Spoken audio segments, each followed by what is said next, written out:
let's go inside the bubble. Inside the bubble in Orlando, and it was early in the second quarter. The Milwaukee Bucks were leading the Wizards by 10 points. And then some bodies got tangled up, some words were exchanged, your typical melee basketball style. And then when the teams were being separated and going to their respective benches with no fan interference because there's no fans there. Fans have been outlawed in the NBA. So what happened next, you ask? Well, I'll tell you what happened. Giannis Antetokounmpo, who's going to win another MVP award this season, he headbutted the Washington Wizards' Mo Wagner, the great Mo Wagner. Down goes Wagner. Down goes Wagner. Now, this is not a full-on soccer-type headbutt situation. I don't want to say that, but the great Mo Wagner, who's bounced around in his young NBA career, right, currently playing for the Wizards. He was a first-round pick, but near the end of the first round. And he was drafted by the incompetent, I believe Magic Johnson was the executive with the Lakers that drafted him. But anyway, so listen, he's a nobody. He was a good college player. He's a nobody in the NBA. And Giannis is the story. He's absolutely the story. So he was ejected. He was thrown out of the game for the headbutt to Mo Wagner, and he will likely be suspended for his actions. Now, the Bucks have one game left. That will likely be the one-game suspension. I don't think they'll give any more than that. Adam Silver uses kid gloves with these punishments. So let us discuss the question. Where are you on the Greek Freak and his latest temper tantrum? Got a bit of neurosis that's developing here inside the bubble. All right, so my observations, you've got the golden rule, the deodorant, and the seal blubber. And we will combine all of that together. That's right, we're going to combine seal blubber into a Maller monologue, and we'll make some, why don't we make some baba ganoush? We haven't done that in a little while. So we'll make some baba ganoush now. Number one. Giannis is now a repeat offender. Let me repeat that. Giannis Antetokounmpo is a repeat offender inside the NBA's cocoon. That's right. The very quick-tempered all of a sudden, twice in a week, the MVP of the NBA, because let's flash back in the hot tub time machine to the game Milwaukee played against the lowly Brooklyn Nets, the scrubs of Brooklyn last week, and Antetokounmpo was fighting for position underneath the basket. Remember what happened? I remember what happened. It was not that long ago. He lost his temper. He snapped Antetokounmpo. He had to be restrained by the official. Giannis unplugged. He could be seen saying, I'm going to F him up. Now, you have to announce your pronouns. Him, that would be undrafted rookie Dante Hall of the Brooklyn Nets. Now the Wizards have taken a page out of that playbook, at least Mo Wagner has, being an instigator. The old instigator. Now, I'm not somebody, as Tony Bruno would say, it's not my style to pat myself on the back, but as a distant relative of the great Nostradamus and friend of Nostradamus in Seattle, we did predict that these coming attractions were going to take place in a previous episode of the show. You can go back in the archives of the podcast back in the old days when we just had big blocks of podcasting, and you can see that for yourself. You can check that out for yourself. And now we have a pattern of bad behavior. All right? And why does that matter? Antetokounmpo has broken one of life's golden rules, one of the golden rules of life. The first time is a mistake.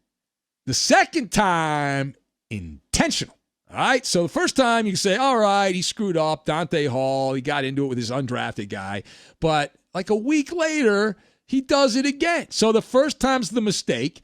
The second time is intentional. Now, the second thing here, the NBA manuscript, and all this is written out, demands this kind of theater. It's a thespian's experience in the NBA. Events often feel staged. They're heightened for entertainment value.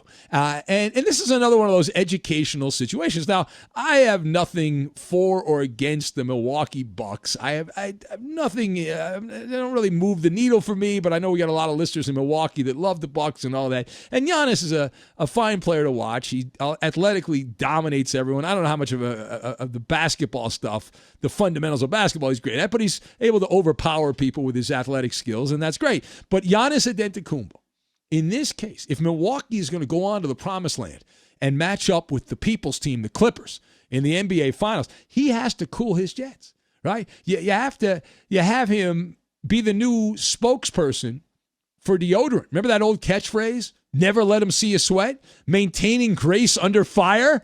Now, I realize it's easier said than done. It's guys like me that are gas bags and blowhards that say this kind of stuff. But it does go with the territory. And if that's your job, you got to kind of do it. Acting irrationally and losing a sense of proportion, while it is wonderful for sports talk radio, and we love it and endorse it, we put the rubber stamp on that, bam, just like that, it does, in the act of winning, get you downgraded. You're the bloody MVP, and you're sparring with Dante Hall of the Nets and Mo Wagner of the Washington Wizards? Now, there's another old saying here that would apply, that lions don't mingle with sheep. I think we can all agree that Giannis Antetokounmpo in that business is a lion, and guys like Dante Hall and Mo Wagner are sheep. So what are you doing? Right? You're in the upper crust of the NBA. You've won an MVP. You're going to win another MVP here, and you're getting into a brouhaha with a couple of nobodies? At least find someone in your weight class and challenge that person. Right? Go at it, go in the Eastern Conference, somebody like Jason Tatum, who's not at that level but is a star, or Pascal Siakam, somebody like that in Toronto. Final point. So Giannis Antetokounmpo is throwing seal blubber into a polar bear's cage is what he's doing. Dante Hall and Mo, I can't get over this. These guys are nobodies. But they've now become somebodies. They've been popped up, right? Propped up, whatever you want to say. They've been empowered because of this. Guys like that, who are the instigators, they're mosquitoes. They're human mosquitoes. They're trying to get a reaction, trying to hit your buttons. And we had mentioned this in a previous episode, but I think it applies here as well, that you go back to the old school handbook in basketball, 1980s. The Motor City Bad Boys, the Detroit Pistons, had the Jordan rules. Remember that? Chuck Daly, how to contain Michael Jordan. It worked for a while, right? Had to stop Jordan from taking off and jumping. You had to push him to the elbow, whatever possible. Couldn't let him drive to the basket. Make him go left. Trap him from the top. Those kind of things. And if Jordan would ever get down to the baseline, make a drive to the basket, what would happen? He'd get the elbow, the people's elbow from Bill Laimbeer, or he'd get poked in the eye from Rick Mahorn. They'd foul him. They'd throw down the crowbar on top of him. So in synopsis, it's essentially the Jordan rules of the Pistons were to hit Michael Jordan every time he took a shot. Now, that's a long time ago. That's going back, 30 plus years when the Pistons were great in those days. But it's the 2020 version in the NBA is teams that are preparing for the playoffs who are going to have, we'll call them the Greek Freak guidelines, right? You obviously want him to shoot because he's not as good a shooter from the perimeter. He's not going to kill you as much shooting, and you force him to beat you shooting. But forget about that. That's secondary. You can get him all worked up into a lather by sending in what we used to call the goon squad in the NBA, right? And you do it in hockey and all that stuff. And just to test how thick his skin is, because it appears to not be rhino skin. It appears to be thin skin, like a salamander. And play the goon ball, mix in the proper amounts of naughty language, personal attacks, well-timed physicality. Test Antetokounmpo, his ability to block out the noise, to put on those noise-canceling headphones and compartmentalize in the postseason. Because I promise you this, right now, Milwaukee, if the playoffs started, they would play the Orlando Magic. Every cast-off on Orlando, and they got a lot of scrubs on that roster, is going to be trying to get inside the mind of the Greek Freak, and they're going to follow those Greek Freak guidelines. And if the Bucks win, and they should beat Orlando, even with that, they play Boston or Philly, that means they're going to play the Celtics.